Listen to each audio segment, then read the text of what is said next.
16 Minutes of Care is a podcast based on the CARE principles, a strategic framework that reveals how brands create impact by caring and, as a result, grow their business.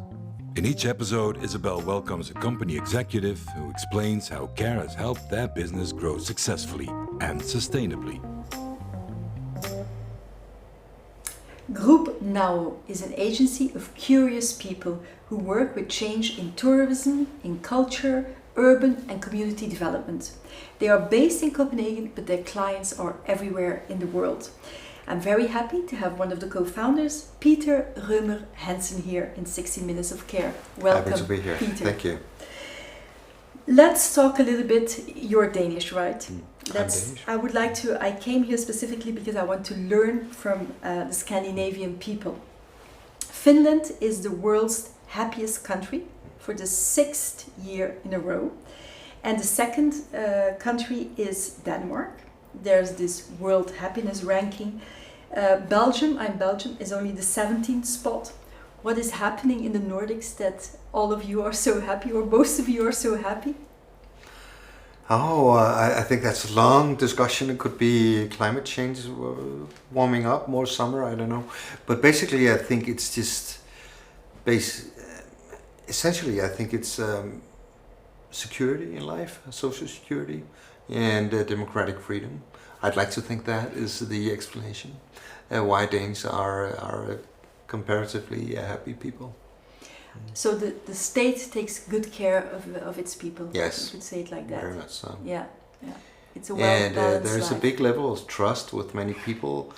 I mean, in Denmark we have issues like in many other nations with our political elite and stuff. But basically, overall, I think there is a contract between most people in Denmark that we like community. We also like to, I shouldn't say pay taxes, because we believe what we get in return is a good life. And it's education, it's healthcare, and all of that. So, and I think that's the contract we have with each other and not just the state. That's interesting. The CARE principle is about taking care of people and the planet, and it starts internally by taking better care of your employees. You don't need to shout it out to the outside world. Start internally. You have a small agency, 8 people work for you. How do you take care of your employees? I think we are a very flexible workplace. We have many different contracts and associations. So if you want to be part-time, if you want to have an MBA, if you want to be associated and do something else on the side as your own company, you can do that. And I think this you don't have to be in the office. You can choose when you want to come. Of course, it's mandatory that we sometimes meet and do things, but we do that very collaboratively, and we're very flexible. But we don't have a very big office, and so you can work from home, and you can work from abroad, and you can, if you're traveling, you can work there. So I think we have very, very loose structures, also with our titles and stuff. Is that necessary? Because I assume you have all ages in your employees, or more younger people? We have more younger people. I'm the age president. I would say we have people just out of college and out of university, about 3 or 4 of those, and then people in their 30s and 40s. And younger people, they really demand that now from employers to work in a flexible way? I'm not sure. I think some young people really like structure, and they have this anticipation of getting starting in their careers. They have a need for colleagues and for routine structures, and maybe also doing career. But my experience is that the people that we have employed are very happy with the flexibility also for exams or personal projects or whatever. And it's not always easy sometimes, but I believe there's a reward in the other end. I worked at many agencies before, also where you have to register your hours down to 10 minutes and bill the client on that and stuff. And so where you have very strict evaluations of what you do and points, and you score each other and stuff. We don't do that. We have what we think are meaningful conversations. We try to have meetings on the walk and that kind of thing, so we can go for city walk and talk and stuff like that. So it's very, I think it's very informal actually. That's nice. We already talked about collaboration, but there is another example of collaboration I would like to discuss with you. It's about one of the projects you worked on. It's a power plant here in Copenhagen, North Haber district. Could you explain a little bit what it's about and how did you collaborate on that project? Yes, we did. We have a beautiful old power plant in Copenhagen. It's sitting right on the northern harbor, and it's been in operation since the 1950s. And now it's been taken out of service, and so it's being converted into something else. The question is what? And there are sort of three main buildings, and it's already been decided that one of them will be a new science museum. Very ambitious, beautiful old place, fantastic plants. It's not open yet. It's not open yet. It's still fundraising, and the plant is not closed yet. It will close in 25. Okay. Then the conversion will happen. And so the Science Museum will take one of the blocks, and so the question is the two others. And it has to create synergy. So what we did is that we looked at this estate for the owners, which was the city of Copenhagen, essentially, and the power company, Ørsted. And looked at, so what is meaningful in this neighborhood? What is meaningful for the planet, and what is meaningful in relation to the Science Museum, and so that it just wouldn't be two entirely different or three things in this building. So we came up with the idea that it should be a co-working community on climate issues and green transition. So we talked to a lot of different clusters and universities and companies in Denmark to evaluate this idea and to see does that have a potential? What impact could that be? Who would we be collaborating with? Essentially making partnerships, also looking at business models, how to run a place like this in collaboration with international hubs elsewhere in the world. So I think we looked at 41 different hubs around the world. Wow. To see what this concept could be. We also had an idea to look at specific new technologies in there. There's one big dark room in the middle of the plant, very difficult to develop because of the physical conditions. And the idea was to do vertical farming in there because it has an entire robot industry. And that would be sort of in dark rooms, with grow lights and stuff, and where you grow up to 14 stories high. And you have these robots essentially spraying water on the plants. And we call that power plants because it was in a power plant. Yeah. And so that idea is also in the making. But it's interesting. I don't know where that's going. The second shift in the care principles is all about agility. It's about flexibility, but also about mental resistance. The people you work with, you said that they are in general younger. How do you help them with their mental resistance? Is that something that you feel that is different with this generation than generations before? No, it's a good question. I struggle with my own mental flexibility sometimes because I think the older I get, the more you tend to think you know everything, and you kind of feel locked into doing things in a certain way. So this, for me, I keep reminding myself that I have to be open and have to try new approaches and learn every day I go to work. So for me, it's a gift to work with younger people because I find an energy and inspiration and also curiosity in that. And we've had so many jobs and so many clients where we were really challenged, to be honest, and say, wow, this is a total new area. What do I know about indigenous cultures in the Rocky Mountains or something like that? And we have to learn really, really fast. And but I just enjoy that, and I think this it's a little. You have to be a daredevil a little bit Sometimes it's been too much, to be honest, also.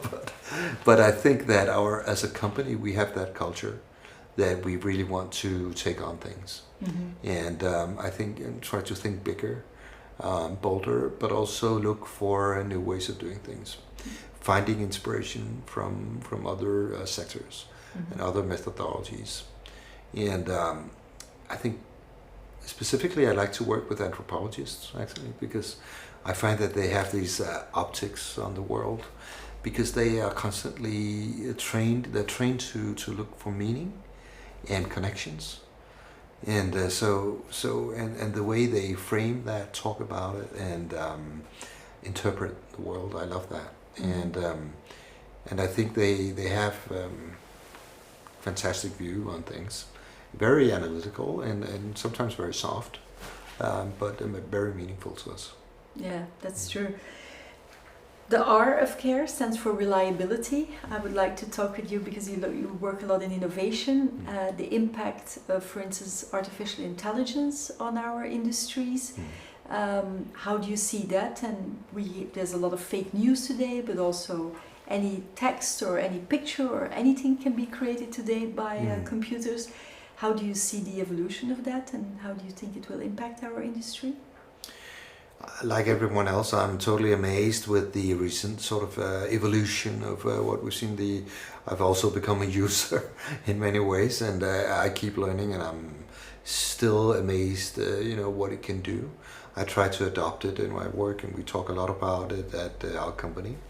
We are launching a program slowly, very soon, called Eye Opener for destinations and in tourism. And because we really want to explore where this can go. At the same time, I'm very, very worried, and that we are heading into a sea of just a tsunami of fakeness. And we're going to see that in travel reviews. We're going to see it in travel writing. We're going to see it in politics. We're going to see it many, many places. And I find this to be really disturbing, and I think we need to have a very, very good look at how we can regulate on an international level, because I think this is beyond anything we've seen before. Yeah. Fascinating and scaring at the same time, It right? is. Yeah, I It agree. really is. And finally, the E of care stands for empathy. Empathy, it can be, of course, for the people and planet. And I would like to discuss with you how you feel about empathy for local inhabitants. Because when you work in tourism, and we discussed about this, it used to be about growing and attracting more people to come and visit a town or a country or whatever. But very often it was at the cost of local inhabitants. How do you feel about showing empathy for locals? Well, first of all, I think it's a massive trend in the market. And I can say that because we just finished a big trend study in global travel. And basically what we did is that we reviewed almost 100 other trend stories and reports and market surveys, that kind of thing. And we did, I think it was 40 interviews with experts and thought leaders in the industry. And what came across was that there is a new, very strong interest in transformative travel, where you're really curious on people and place, and you want to know the culture, and you're looking for authentic experiences, and not just sort of staged commercial offerings. But it's very much about being in contact with yourself, with other people and the place, and learning about other cultures. So there is I would say a change in the market. It's not that it wasn't there before COVID, but it's really, really strong right now. And that goes in almost all surveys, also the big surveys like bookings.com. They did more than 30,000 interviews, and something that's coming up as a really, really, in more than 30 countries as a strong trend. And I also see it among cities and destinations. There's a change. And it's from the sort of the consumer is king to citizen is king and community is king. And the question is not so much anymore what can cities do for more tourism. It's more like what can tourism do for the city, also meaning the place. So it's reversed. And so the tourism strategies that we see now are putting community first. And even when you develop strategies as a city or a destination, the question is, what kind of tourism do we want? And the only way you can answer that is to invite people to co-create with you. And I think that creates a lot of empathy for each other. And it also comes out that we have a lot of empathy for the place. We always do a strange thing. Sometimes when we start workshops with citizens and communities, we have a little exercise in the beginning we call Love of Place, where people shall go to the board, tell us about the place you love here, your personal place, that space that you have that no one else knows. And no matter if you are in the outskirts, if you're in this place where nothing happens, or you're in an amazing place in the Rocky Mountains, people really have fantastic stories to tell. How they connect with the place, how they connect with each other, and how they love to go morning swimming and dipping and talking to their neighbors and stuff. That always amazes me. Mm-hmm. That there's so much empathy and so much love of place and interest in the people that you meet in your everyday life. Mm-hmm. Mm-hmm. Final question, Peter. When you think about care for people and care for the planet and doing business, with your business creating a positive impact on people and planet, do you believe that is a trend that is growing as well? You've been in the industry for a long time. I think it is, and I think I see all the major players have very, very meaningful programs. I mean, big hotel chains, credit card owners, airline companies. I think there is a trend right now moving into regenerative travel, sustainable strategies, people strategies, and it's across the board. And I see a lot of flexibility and a lot of creativity out there also. How you can, as a traveler, save water consumption in hotels, or you can calculate your carbon footprint and stuff like that, or you can interact with local communities. So there's so much creativity out there. You can even go plastic fishing in the canals of Amsterdam as a touristic experience. And so I think there's change and grounds for optimism still, even though it's the curves are still in the big picture going the wrong way. Mm-hmm. Okay, thank you so much, Peter. Great to have been here with me. Thank you. This is the final episode with Peter Rømer Hansen, and I would like to thank you for watching and thank you for listening. Take care. Want to create lasting impact with your brand while feeding sustainable growth? Check out thecareprinciples.com and see how we can help you. 16 Minutes of Care is an independent production from Isabel Verstraeten, brand strategist, founder of the Care Principles, and author of the book, Does Your Brand Care? Help us reach more companies who are looking for caring and sustainable growth by giving this podcast all the stars it deserves and by sharing it in your network. Thank you and take care.